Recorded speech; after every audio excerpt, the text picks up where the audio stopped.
కవిగా, సినీ రచయితగా, వ్యాసకర్తగా, పరిశోధకులుగా మనకి ఎంతో సుపరిచితులైన డాక్టర్ కావూరి శ్రీనివాసరావు గారు ఈ మధ్యకాలంలో ప్రాచీన గ్రంథాల గురించి, వాటి విశిష్టత గురించి ఎన్నో పరిశోధనలు చేశారు.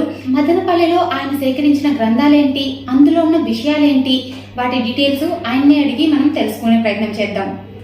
నమస్కారం సార్. నమస్కారం. ఎలా ఉన్నారు సార్? బాగున్నారా? బాగుందమ్మా. సో ముందుగా మీకు శుభాకాంక్షలు సార్. ఈ మధ్య నంది అవార్డు కూడా దక్కింది కదా. మీ అందరి ఆశీస్సులు, మన దేశంలోని కవి పండితులందరిపై ఆశీస్సులు నాకు ఉండాలని కోరుకుంటూ ఈరోజు చాలా సంతోషంగా ఉంది. ముందుగా మన యొక్క ఛానల్ వారికి, ఎందుకంటే మాలాంటి కవులను, పండితులను, పరిశోధకులను వెలుగులోకి తీసుకొస్తున్నందుకు అశేష ప్రజానికానికి కాకుండా ముందు ఛానల్ వారికి నా ప్రత్యేక వందనాలు అర్పిస్తూ ఈరోజు చాలా సంతోషమైనటువంటి రోజు, శుభదినం. తాళపత్రాలు మీరు చేసే పరిశోధనలు ఏవైతే ఉన్నాయో, అంటే మీరు ఎలా వాటి గురించి పరిశోధనలు చేస్తారు? అయితే ప్రాచీన కాలంలో మాది కవుల వంశము. సాక్షాత్తు దేశ భాషలందు తెలుగు లెస్స అని కృష్ణదేవరాయల వారు ఉద్ఘోషించడానికి చాలా కాలం ముందుగానే కర్ణాటక రాజ్యసభలో తెలుగు జెండా ఎగరవేసిన తొలి తెలుగు మహాకవి శ్రీనివాసుల వారి తాతగారు, ఆ వంశీకులం మేము. అంటే చరిత్ర పరంగా కృష్ణదేవరాయల గారు రాజు కాబట్టి ఆయనది చెల్లింది. అయితే ఆ యొక్క వంశీకులం మేము. ప్రాచీన కాలంలో మా ఇంట్లోనే తాళపత్ర గ్రంథాలు ఒక 6 కట్టలు ఉన్నవి. అయితే మేము పూజా మందిరంలో శుద్ధి చేసి ప్రతి పండగకి, ఒక్కొక్క పండగకి వాటిని శుద్ధి చేసేసి చక్కగా పరిశోధించడం జరుగుతుంది. ఎక్కువ దేవుడి యొక్క మందిరంలో, పూజా మందిరంలో చాలా కాలం నుంచి ఉన్నాయి మా ఇంట్లో. వాటిని ఆధారంగా తీసుకొని నాకు చిన్నప్పుడే ఈ యొక్క పరిశోధన చేయాలనే తాపత్రయం ఉండేది. తర్వాత సదాశివపేట వచ్చిన తర్వాత నాకు ఈ తాళపత్ర గ్రంథాలు లభ్యం కావడం నా అదృష్టంగా భావిస్తున్నాను. ఓకే, అంటే ఇప్పుడు మనము పుస్తకాల్లో ఏదైతే రాస్తూ ఉంటామో, అక్షరాలు రాస్తూ ఉంటామో, అవి కొంతకాలానికి చెరిగిపోతూ ఉంటాయి. మరి తాళపత్ర గ్రంథాలు అంటే అప్పట్లో రాసింటారంటే అప్పటిది మనకి ఇప్పుడు దొరకడం అంటే ఆ నిధి అంటే అది ఎలా ఉంటుంది అసలు? దాని మీద అది ఉంటుందా? ఎలా? అయితే అమ్మ, ఇది మంచి ప్రశ్న వేశారు. చాలా మంది ఇంటర్వ్యూలు అడిగారు తప్ప ఈ తాళపత్ర గ్రంథాలు అనేది అసలు ఏంటి, వాటి గురించి అంటే పూర్వకాలంలో మనకి ఋషులు కాగితాలు లేనప్పుడు ఈ తాళపత్ర గ్రంథాల మీద, రాగి రేకుల మీద, భూజర పత్రాలు, భుజపత్రుల మీద, ఇది మన తాటాకులు, తాళపత్ర గ్రంథాల మీద ఉన్నటువంటి యొక్క చెట్లను కట్ చేసేసి వాళ్ళు ఆ యొక్క సమభాగాలుగా కట్ చేసేసి పూర్వకాలంలో వాటి మీద ఈ యొక్క షిప్ చేసేవాళ్ళు, అంటే ఉడికిచ్చేవాళ్ళు. అది వేడి నీళ్ళలో. వాటిల్లో మనకి ఈ యొక్క కాకరకాయ పసరు, మళ్ళీ సత్యనారాయణ పసరు వేసేసి బాగా ఉడికిస్తే అప్పుడు ఒక తాళపత్ర గ్రంథం 380 సంవత్సరాలు ఉంటుంది. ప్రాచీన తాళపత్ర గ్రంథాలు. అట్లా ప్రాచీన తాళపత్ర గ్రంథాల్లో వాళ్ళు పూర్వకాలంలో శుద్ధి చేసిన విధానం కూడా మనకు తెలుపబడింది. అట్లా 380 సంవత్సరాలు ఒక తాళపత్ర గ్రంథం మనకి ఆధారంగా ఉంటుంది. ఇక తామ్రపత్రాలు అంటే చాలా ఉన్నాయి. వాటి గురించి కూడా నేను త్వరలో మీకు వివరిస్తాను స్పష్టంగా. 380 సంవత్సరాలు ఒక తాళపత్రం అనేది నిధి మనకు దొరకడం అంటే మామూలు విషయం కాదు.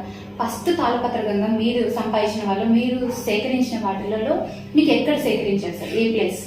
మనకి శరభాంక లింగ శతకం అనేది దొరికింది. పూర్వకాలంలో మనకి ఆరుద్ర గారు దాదాపు ఒక 60 పద్యాలు వెలుగులోకి తీసుకొచ్చారు. శతకము కాకుండా 13వ శతాబ్ది ఆయన. ఇది 2వ ప్రతాపరుద్రుడి కాలం నాటిలో ఆయన కవి, మళ్ళీ సామంతరాజుగా ఉండేవారు. అక్కడ ప్రాచీన తాళపత్ర గ్రంథాలు నాకు లభ్యం కావడం సదాశివపేటలో ముందుగా దొరికాయి. దాంట్లో ఈ శరభాంకుల వారు రాసిన తాళపత్ర గ్రంథం ద్వారానే నేను వెలుగులోకి తేవడం జరిగింది. తర్వాత అక్కడక్కడ సేకరించడం జరిగింది 200 ప్రాచీన తాళపత్ర గ్రంథాలు. వాటిలో తెలుగు కవులు, అంటే మనకి చాలా మంది కవులు ఉన్నారు, కానీ ప్రపంచానికి, ప్రజలకి, ప్రభుత్వాలకు కూడా తెలియని కవులు దొరకడం నా అదృష్టంగా భావిస్తున్నాను. అంటే ఇప్పుడు మనము తెలుగు, హిందీ, కన్నడ ఇలాంటి లాంగ్వేజ్లు ఏవైతే ఉంటాయో, భాషలు ఏవైతే ఉంటాయో మన దేశంలోనే ఎన్నో ఉన్నాయి. కానీ మొత్తంలో సంస్కృతం ఏదైతే ఉందో, సంస్కృతంలోనే మొత్తం తాళపత్రాలు ఉంటాయా, లేకుంటే వేరే భాషలలో ఉంటాయా? ఇది కూడా మంచి ప్రశ్న అమ్మా. అయితే మనకి ప్రపంచంలో సంస్కృత భాష అనేది గొప్పది. దాన్ని రాజభాష కూడా కొంతకాలం వెలిగింది. సాంస్క్రిట్ కంటే ముందు కూడా చాలా లిపులు ఉన్నాయి, భాష ఉంది. అసలు భాష అనేది సంస్కృతం అనేది తెలుగు కాదు. అయితే తెలుగుకి సంస్కృతానికి దగ్గర సంబంధాలు చాలా ఉన్నాయి కాబట్టి సంస్కృతము చాలా వృద్ధిలోకి వచ్చింది. అయితే సంస్కృత భాష ఇప్పుడు ఉన్న కావ్యాలన్నీ సంస్కృత భాషలోనే ఉన్నాయి. కాకుండా మగధి, పాలి, పైశాచి, ఖరోష్టి, ఒడగా, అవేరి, చాండాలి ఇవి భాషలు ఉన్నాయి. కానీ లిపులు మాత్రం ఉన్నప్పటికీ ఎక్కువ సంస్కృత భాషలోనే మనకి కావ్యాలు కానీ, ఈ యొక్క కథానికలు కానీ వెలుగులోకి వచ్చాయి. ఒక గుణాఢ్యుడి బృహత్కథ మాత్రం పైశాచి భాషలోనే ఉంది. అది ఒడ్డగాకి సంస్థ అనువాదం. అంటే ఇప్పుడు మీరు ఏవైతే చెప్పారో భాషలు, ఆ భాషలన్నింటికి మనం ఇప్పుడు అనువాదం చేసుకోవడానికి ఉన్నారా, అంటే చెప్పడానికి ఉన్నారు ఎవరన్నా? ఉన్నారమ్మా. అయితే మనకి ప్రభుత్వాలు, ప్రజలు, అకాడమీలు, యూనివర్సిటీలు వీళ్ళు గుర్తింపు ఇస్తే చరిత్ర తెలియని వాళ్ళు కూడా చాలా మంది ఉన్నారు. అంటే ప్రపంచంలో ఎంతోమంది ఉన్నప్పటికీ మనకు శాసన పరిశోధకులు, ఎందుకంటే ఎపిగ్రఫీ చాలా గొప్పది, ఇప్పుడు ప్రజలకి అవసరమయ్యేది అది గొప్పది, అందుకని చాలా మంది ఉన్నారు. అయితే వాటిలో ఏంటంటే చాలా మంది సంస్కృతము, ప్రాకృతము, పాలి చదివే వాళ్ళే ఉన్నారు తప్ప ఖరోష్ఠ లిపి చదివే వాళ్ళు తక్కువ. ఎందుకంటే ఉత్తరప్రదేశ్, మధ్యప్రదేశ్ అక్కడ ప్రాంతాల్లో మనకి ఖరోష్ఠ లిపి బాగా ఉంటుంది. అశోకుడి శాసనాలలో కూడా మనకి ప్రాకృత, బ్రాహ్మీ, పాలి కూడా ఉన్నాయి.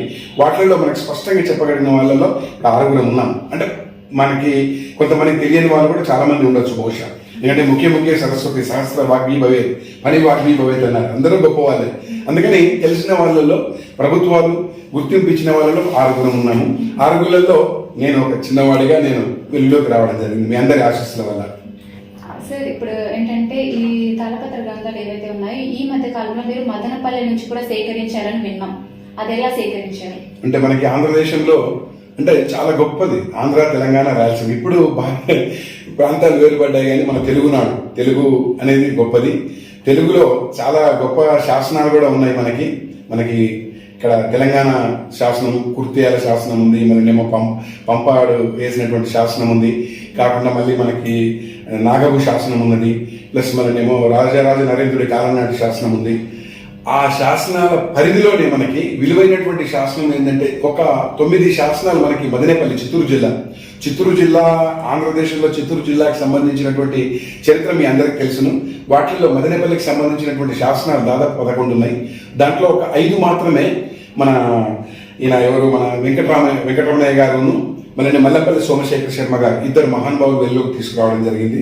తర్వాత మా గురుగారు బిఎన్ శాస్త్రి గారు కూడా చాలా తీసుకొచ్చారు. అయితే అది అసంపూర్తిగా ఉన్నప్పటికీ కూడా దాన్ని ఇంకా తెలుసుకోవడానికి నేను తీయడం జరిగింది. ఆ శాసనాల పరిధిలో ఇప్పుడు దేవాలయాలు 3 ఉన్నట్టుగా చెప్పబడ్డాయి. 3 దేవాలయాల్లో మనకి శివాలయం, ప్రాచీన శివాలయం సిద్ధేశ్వరాలయం అని ఉంది. ఆ మదనేపల్లిలో సాక్షాత్ మదనుడు అని పాదం మోపినట్టుగా కూడా మనకు చరిత్ర చెప్తోంది. ఇప్పుడు మదనపల్లి ఏదైతే ఉందో అది మదనుడు కాలు మోపిన స్థలం అనేసి అంటున్నారు. చరిత్ర చెప్తుంది, నేను చెప్పడం కాదమ్మా. అది మనకి అంటే ఆర్కియాలజీ పురావస్తు శాఖ తీసుకుంటే మనకి ఇప్పుడు పురాణాలు, వేదాలు మనకి ప్రామాణికాలు, అన్ని మఠాలకు కానీ వేదాలను మనం తప్పకుండా అది వేస్తాం. అయితే పురాణాలు, ఉపనిషత్తులు తర్వాత వచ్చాయని కూడా చెప్పబడ్డాయి. అయితే బౌద్ధానికి సంబంధించినవి కూడా చరిత్ర చాలా ఉంది. అయితే వీటిలలో మనకి ఏంటంటే పౌరాణికమును, పురావస్తు తీసుకుంటే పురావస్తు శాఖ ప్రకారంగా అయితే అది మన పురాణాలు నమ్మదు.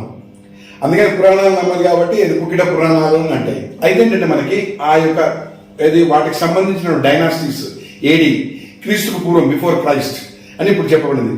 క్రీస్తు కంటే ముందే మనకి శాలివాహన శకం ఉంది, మళ్ళీ కృపాచార్య యుగం ఉంది, మళ్ళీ రామయుగం ఉంది, కృష్ణ యుగం కూడా చెప్తుంది, కృష్ణ నిర్మాణ. అయితే మనం కృష్ణ నిర్మాణ దాని ప్రకారంగా మనం ఇక్కడ తీసుకోము. వాళ్ళు ఇది మన కృష్ణుడు పుట్టినటువంటి యొక్క అక్కడ హస్తిన అక్కడ తీసుకుంటారు. ద్వారకా సైడ్, ద్వారక అంటే పెరిగింది అక్కడ, పుట్టింది మాత్రం హస్తినాలో పుట్టారు. ఆయన మధురలో పుట్టాడు, హస్తినాలు మధుర, పెరిగిందే అక్కడ ద్వారక. అయితే వాళ్ళు ఉపయోగించిన కృష్ణ నిర్యాణం నుంచి తీసుకుంటారు. మనం ఏంటంటే శాలివాహన శకం తీసుకున్నాం కాబట్టి శాలివాహన శకం పంచాంగకర్తలు వాళ్ళు తీసుకుంటారు. ఈ శాసన పరంగా మనకి ఎవిడెన్స్ ఉన్నది ఏంటంటే సాక్షాత్ అది ఉన్నది అని చెప్పడానికి పెద్దటువంటి ఎపిగ్రఫిస్టులు, ఆర్కియాలజిస్ట్ చెప్పినారు, పెద్ద మహానుభావులు చెప్పినారు. అది మనము నమ్మాల్సిన ఆవశ్యకత ఉంది. చరిత్ర పరంగా, శాసన పరంగా తప్పకుండా అది నమ్మి తీరాల్సిందేనమ్మా. ఇది యథార్థం, ఇది యథార్థ. ఇప్పుడు చిత్తూరుని పరిపాలించడం అంటే అప్పట్లో చాలా మంది పరిపాలించి ఉంటారు. చోళులు, పల్లవులు, కాకతీయులు, ఇప్పుడు మన శ్రీకృష్ణదేవరాయలు వీళ్ళు కూడా ఉంటారు. బట్ ఈ శాసనాలు ఏవైతే ఉంటాయో ఏ శాసనాలు ఏ దాంటివి అని మనకి ఎలా తెలుస్తుంది? అంటే మనకి రాజుల పరంపరలో మనకి ఇప్పుడు పల్లవులో వేసినటువంటి శాసనంలో మనకి పంప విరూపాక్ష స్వామి దేవస్థానం కృష్ణదేవరాయలు గారు ఎట్లా వేసినారో అట్లా చోళులు, పల్లవులు, అంటే మనకి ఈ యొక్క సామ్రాజ్యాన్ని మన ఇక్కడ పరిపాలించిన వాటిలలో మనకి శాతవాహనులు, విష్ణుకుండినులు, చాళుక్యులు, రాష్ట్రకూటులో ఇటు సైడ్ పరిపాలించారు. అక్కడ చోళులు, పల్లవులు, కృష్ణదేవరాయల వారు, సదాశివరాయల వారు, ఈ యొక్క రాజుల పరంపరలో ఉన్నటువంటి శక్తి సామర్థ్యమైనటువంటి దాంట్లో ఉన్నాయి. దానికి దేవానాం ప్రియదశి అని మనకు అశోకుడి శాసనాలు ఎట్లయితే చెప్పబడినాయో దాంట్లో కూడా స్వస్తి శ్రీ విజయాభినామ సంవత్సరే శాలివాహన శకే శకవర్షంబులు 1160 అని కూడా చెప్పబడింది. అయితే అది కళ్యాణి చాళుక్యుల శాసనం అని మనకి బిఎన్ శాస్త్రి గారు చెప్పినారు. కాకతీయుల శాసనం కంటే కూడా ముందు మనకి చోళులు, పల్లవులు వేసినటువంటి శాసనాలు ఉన్నాయి. వాటిల్లో కూడా విష్ణుకుడుల కాలం నాటిది కూడా ఉంది. గోవిందవర్మ, మాధవర్మ, స్వస్తి సమస్త జిత సమస్త గోవిందవర్మ మల్లవీర్యాం అని కూడా దాన్ని పరిష్కరించినారు పెద్ద పెద్ద మహానుభావులు. అయితే ఏంటంటే వాళ్ళకి దొరికినవి ఏంటంటే ఉన్న శాసనాలు దొరికాయి. మనకేంటంటే ప్రాచీన తాళపత్ర గ్రంథాల యొక్క మదనేపల్లి, చిత్తూరు జిల్లాకు సంబంధించినటువంటి మదనేపల్లికి సంబంధించిన చరిత్ర గ్రంథాలే తాళపత్రాల్లో లభ్యమయ్యాయి. అది ఒక చరిత్రలో ఒక ఘట్టం అని చెప్పవలసి వస్తుంది. ఇవన్నీ మీకు ఎలా మీరు పరిశోధన చేయడానికి ఉంటుంది కదా సార్? కరెక్ట్ గా మీకు ఇన్ఫర్మేషన్ ఎవరు ఇస్తారు? ఇక్కడే ఉన్నాయి, పర్టికులర్ ప్లేస్ లోనే ఉన్నాయని ఇన్ఫర్మేషన్ ఎవరు ఇస్తారు మీకు? అయితే పూర్వకాలంలో మనకు మన బుర్జు పైన దూలాల పైన దాచిపెట్టారు కొంతమంది. ఏది ఆ కట్టలు కట్టేసి వాళ్ళు ఏమన్నారు, మంత్రశాస్త్రము ఏదో మంత్రాలని భయపెట్టారు. అట్లా మేము ఏం చేసామంటే పూజా మందిరాల్లో వాటిల్లో పెట్టిన వాటిల్లో నేను వెళ్ళి కలెక్ట్ చేసుకొని వాళ్ళ యొక్క పెద్దవాళ్ళతో కూర్చొని అవన్నీ ఇన్ఫర్మేషన్ మొత్తం తీసుకొని అది ఎప్పుడుది, ఎవరిది రాశారు, గ్రంథం ఏంటి, ఇందువరకు ముద్రణ అయిందా, వాటి వివరాలు, పూర్తి వివరాలు నేను తీసుకొని వాళ్ళ దగ్గర తీసుకుంటాను. కాకుండా మనకి ఇప్పుడు తెలంగాణ, ఆంధ్ర, రాయలసీమ ఈ 2 ప్రాంతాల్లో కూడా నాకు పిలుస్తుంటారు. ఇక ప్రాచీన తాళపత్ర గ్రంథం మా ఇంట్లో ఉన్నది అటక పైన, దాన్ని వెలుగులోకి తీసుకురండి శ్రీనివాస్ గారు అని అట్లా నాకు చెప్తుంటారమ్మా. అట్లా తెలియని కావ్యాలను కూడా నాకు లభ్యమయ్యాయి. అట్లా ప్రతి ఇంటింటికి వెళ్ళి ఇది వాళ్ళ ఇన్ఫర్మేషన్ ఇవ్వగానే, ఎందుకంటే నేను చాలా మందికి తెలుసు తాళపత్ర గ్రంథాల పరిశోధకులు అంటే డాక్టర్ కావూరు శ్రీనివాస్ అనే నాకు ముద్ర పడిపోయింది. అట్లా నాకు ఈ యొక్క మన చరవాణి ద్వారా నాకు వెలుగులోకి వస్తాయి. అందుకే నేను వాటి ద్వారా వెళ్ళి అందరిని కలెక్ట్ చేసుకుని వెలుగులోకి తీసుకొస్తున్నాను. యూత్ ఎవరైతే ఉన్నారో మాలాంటి యూత్ ఇందులో ఎంతవరకు పార్ట్ ఉందంటారు? ఇప్పుడు వస్తున్నారా అంటే? ఇది మంచి ప్రశ్న అమ్మా. అయితే ఏంటంటే ఎవరికైతే హిస్టరీ చరిత్ర తెలుసుకోవాలని తాపత్రయం ఉంటుందో వాళ్ళు తప్పకుండా రావచ్చు. పురావస్తు శాఖలో మనకి ఎంఏ హిస్టరీ కానీ ఎంఏ ఆర్కియాలజీ కూడా ఈ మధ్య యూనివర్సిటీస్, విశ్వవిద్యాలయాలు కూడా పెట్టినాయి.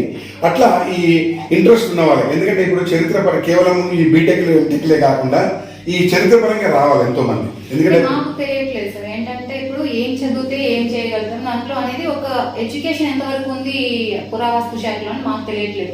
సో మీరు ఎలా అనేది ఒకసారి చెప్తే వాళ్ళు కూడా ఒక తప్పకుండా ఇది చాలా గొప్ప ప్రశ్న. అయితే ఏంటంటే మనకి ఇప్పుడు ఎవరైతే ఇప్పుడు బిఏ హిస్టరీ చేశారో, BA HEP history, economics, political science చేశారో వాళ్ళు డైరెక్ట్ ఎంఏ హిస్టరీ చేయొచ్చు. ఎంఏ ఆర్కియాలజీ కూడా ఇప్పుడు కొత్తగా పెట్టారు. ఎంఏ ఆర్కియాలజీ చేసిన తర్వాత మీకు డైరెక్ట్ ఆర్కియాలజీ డిపార్ట్మెంట్లో కూడా ఒక 6 months ఎంప్లాయ్మెంట్ కార్డు తీస్తే దాంట్లో కూడా మీకు పోస్టులు ఉంటాయి. ఏడి అసిస్టెంట్ డైరెక్టర్గా, మళ్ళీ రీసెర్చ్ డైరెక్టర్గా, మళ్ళీ రీసెర్చ్ స్కాలర్గా.